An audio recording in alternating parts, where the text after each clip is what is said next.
하나님을 찬양합니다. 네, 오늘 6월 1일 첫 주일 예배로 우리 사회평신도부 주관으로 진행하는 평신도 주일 예배 하나님께 드리게 된 것 영광으로 생각합니다. 오늘 여러분과 함께 나누는 말씀은 하나님이 기뻐하시는 헌신입니다. 헌신은 드릴 헌, 드릴 헌, 몸신, 몸을 드리는 것입니다.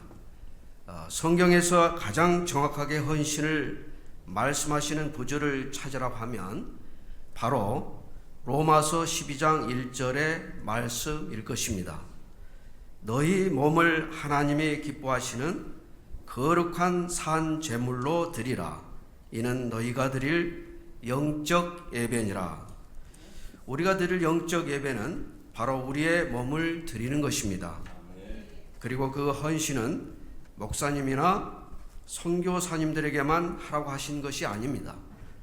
그러므로 형제들아 라고 하셨습니다. 로마교회 모든 성도들에게 하신 말씀입니다.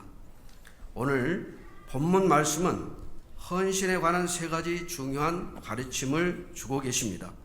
첫째로 헌신의 이유입니다. 왜 헌신해야 하는가? 둘째로 헌신의 내용입니다.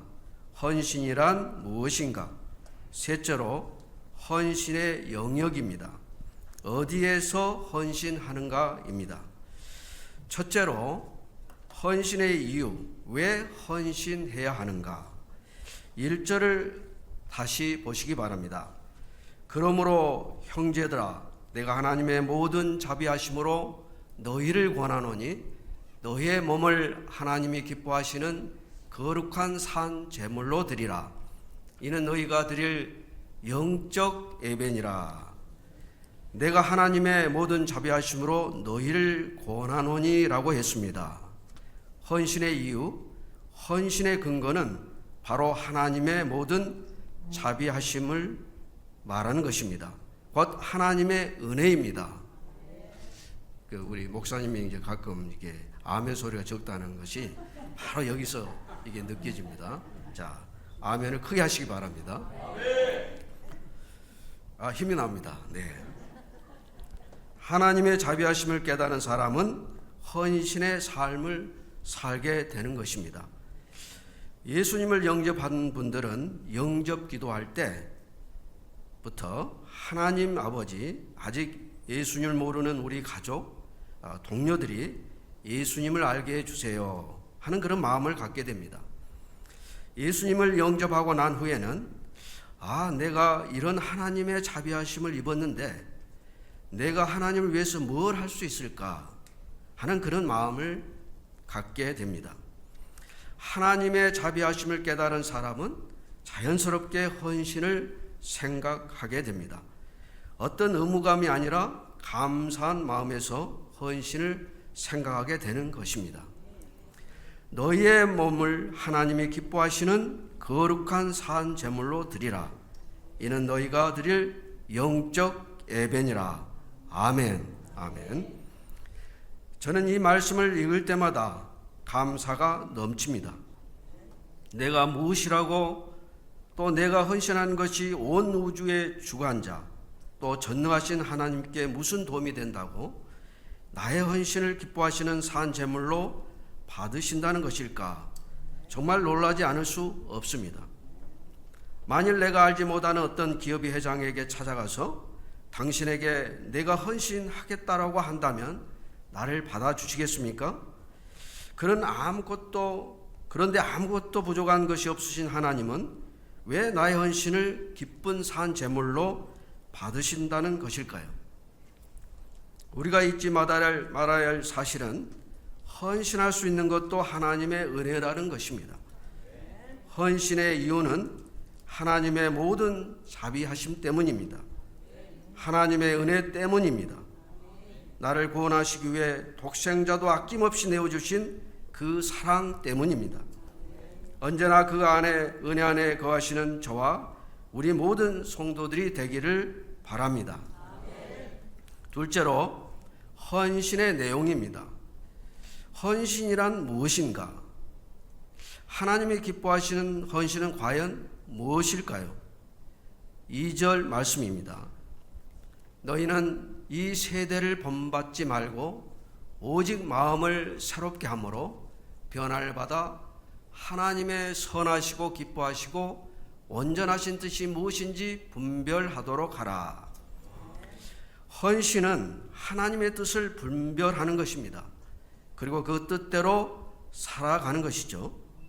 하나님의 뜻은 선하신 뜻이고 하나님이 기뻐하신 뜻이고 완전하신 뜻이라고 하셨습니다. 처음에는 하나님이 선하신 분이므로 그분의 선하신 뜻대로 선하게 살려고 우리 모두는 노력합니다. 그런데 그렇게 살다 보니까 하나님이 나를 참 기뻐하신다는 하나님의 마음을 깨닫게 됩니다. 그래서 더 하나님의 기쁨이 되려고 살게 됩니다. 계속 그 하나님의 기쁨 속에 살다 보면 우리는 정말 하나님은 완전하신 분이심을 깨닫고 하나님의 완전하심에 이르게 됩니다. 하나님이 완전하신 분임을 확신하게 되면서 내가 바라는 기도가 이루어지지 않더라도 하나님은 완전하신 분임을 알기 때문에 낙심하지 않게 되고 그분의 뜻에 순종하게 됩니다. 아멘. 그 순종을 통해서 내가 생각한 것 이상의 복을 받게 되는 것이죠.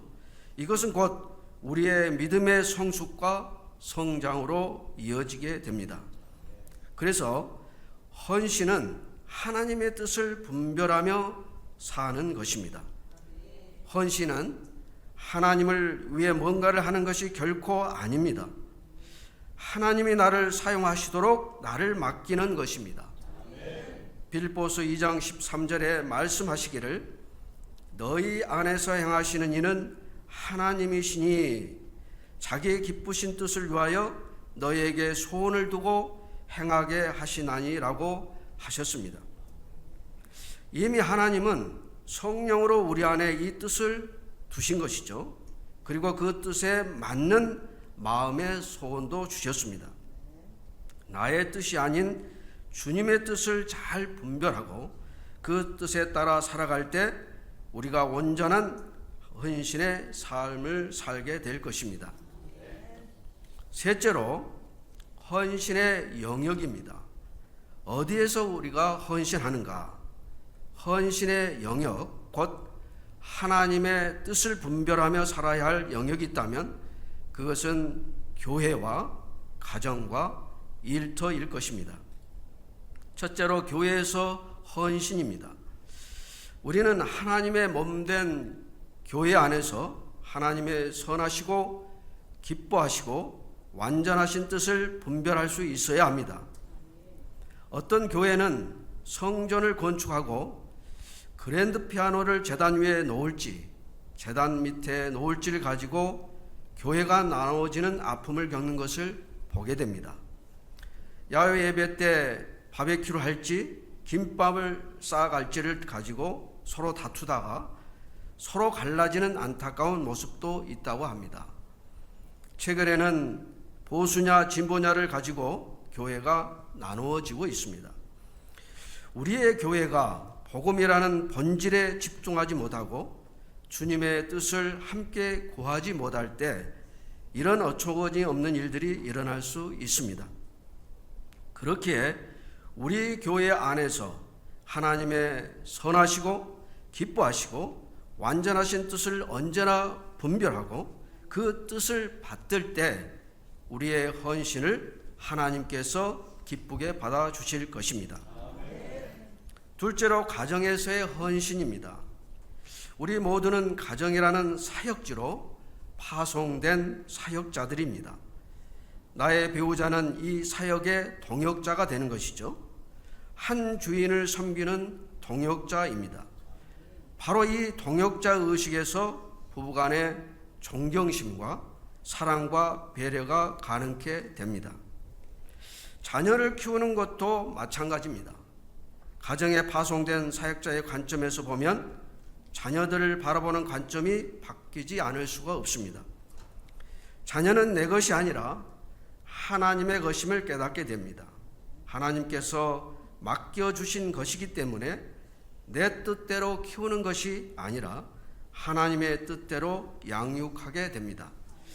자녀들이 학교와 전공을 택할 때도 어떤 세상의 기준, 세상의 가치관으로 조언하지 않고 어떻게 하면 하나님을 잘 섬기고 이웃을 섬길 수 있는지를 가지고 선택하도록 돕게 됩니다. 세 번째, 일터에서의 헌신입니다. 우리의 일터도 우리의 사역지가 되어야 합니다. 내 생업, 내 직장, 내 사업은 언제든지 섬김의 도구가 될 수 있습니다. 사역자로서 비즈니스를 하면 가격으로 다른 가게와 경쟁하지 않습니다. 물건을 속이는 일도 없을 것입니다. 섬김의 자세가 있기에 고객을 대하는 태도 자체가 달라질 것입니다. 작은 비즈니스라고 해도 기쁨이 넘칠 것입니다. 또한 경쟁자를 적으로 보지 않습니다. 적이 아니라 경쟁을 통해서 나의 사업을 더욱 성장시키고 나를 돕는 대상으로 보게 됩니다. 돈이 아니라 섬김을 일터의 목적으로 삼으시길 바랍니다. 이러한 사업은 세상에 감동을 주게 되고 전도와 선교의 열매를 맺게 될 것입니다. 제가 한국의료재단을 설립할 때 분명한 목적이 있었습니다. 우리나라 건강검진 시장이 6조 이상이 되고 전국에 800여 개의 검진센터가 있습니다. 수도권에는 한 45%가 집중되어 있는데 우리 한국의료재단을 포함해서 대형 검진기관이 10개 정도 우리나라에 있습니다. 건강검진의 핵심 가치는 정확하게 진단하고 또 치료하는 것인데 고객을 서로 많이 유치하기 위해서 가격이나 검사 항목으로 경쟁이 치열합니다. 그러다 보니 9월, 12월까지는 돗대기 시장이 따로 없습니다. 그러한 환경에서 어떻게 정확한 진단을 할 수 있겠습니까? 그러한 양적인 성장보다는 질병을 조기에 정확히 발견하는 데 목적을 두는 한국의료재단을 기도 가운데 설립한 것입니다. 정확한 진단을 위해서는 진료 시간, 또 검사의 시간의 확보가 중요합니다. 저희 한국의료재단도 고객 수가 증가하여 혼잡하게 되었을 때 2019년에 고객 수를 과감하게 13,000명을 축소했습니다. 고객을 더 확보해야 하는데 반대로 축소한다고 할 때 임원들의 반대가 얼마나 심했겠습니까? 그 결과 성수기에도 쾌적한 건강검진 환경이 되었고 의료진의 적정 인원 진료로 진단율이 매우 높게 되었습니다. 위대장 조기암 진단율이 99%로 우리나라 의료기관 중에서 가장 높다고 합니다. 돈이 아니라 섬김의 일터로 하나님의 뜻을 이루는 일터로 만들어 갈 때 하나님의 축복이 임한 줄 믿습니다. 우리 반석교회 성도 여러분, 헌신과 사역은 교회에서만 하는 것이 아닙니다. 가정도 직장도 헌신과 사역의 현장이 되어야 합니다. 교회와 가정과 일터에서 항상 하나님의 뜻을 분별하며 살아야 합니다. 그럴 때 하나님께서 우리의 교회와 가정과 일터의 삶을 풍성한 은혜로 복 주실 것입니다. 우리가 헌신하기 위해서는 리더십도 갖춰야 됩니다. 리더십은 사람을 뒤따르게 하는 힘, 통솔력, 지도력을 이야기합니다. 과거에 중요시되었던 카리스마 리더십은 많은 도전을 받고 있습니다. 최근에 이목을 끄는 리더십은 대화 리더십, 공감형 리더십, 서번트 리더십이 있습니다. 서번트 리더십은 경영학자 그린 리프에 의해 소개되었는데요. 그린 리프는 헤르만 헤세의 동방술래 중에 네오의 이야기를 가져오게 됩니다. 네오는 순례객들 위해 밥도 짓고 빨래도 하고 저녁에는 악기도 연주해서 휴식을 취하게 하고 또 잠자리도 챙겨주는 그런 여러 허드렛 일을 한 사람이었습니다. 그런데 어느 날 레오가 사라지게 됩니다. 그러다 보니 순례객들은 서로 다툼이 잦고 결국에는 순례가 중단되게 됩니다. 순례객들은 지난 날을 뒤돌아보면서 우리의 진정한 리더는 우리가 아니라 레오였다는 것을 알게 됩니다. 이와 같이 서번트 리더십, 섬김의 리더십은 우리 그리스도인들이 갖춰야 할 덕목이 아닌가 생각합니다. 오늘 말씀을 맺습니다. 헌신의 이유는 오직 하나님의 모든 자비하심과 하나님의 은혜 때문임을 기억하십시오.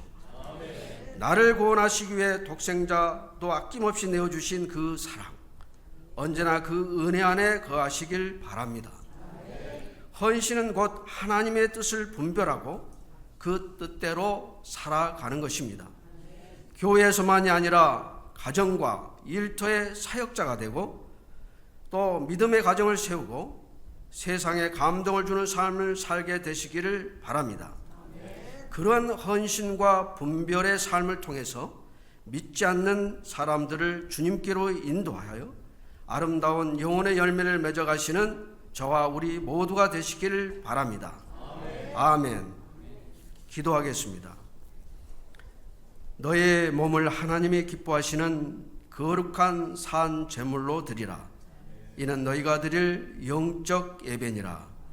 오늘 하나님께서 말씀으로 은혜를 나누게 하시니 감사드립니다. 우리가 왜 헌신하는지, 헌신이란 무엇인지, 어디에서 헌신하는지, 특별히 교회, 가정, 직장에서의 헌신에 대해 깨닫고 도전하게 하시니 감사드립니다. 우리가 살아가는 곳에서 헌신한 것이 바로 하나님이 기뻐하시는 영적 예배라고 하였사오니 헌신을 통해 세상과 구별되는 그리스도인이 되게 하옵시고 수많은 영혼들을 구원하는 우리 모두가 되게 하옵소서. 예수 그리스도의 이름으로 기도드리옵나이다. 아멘.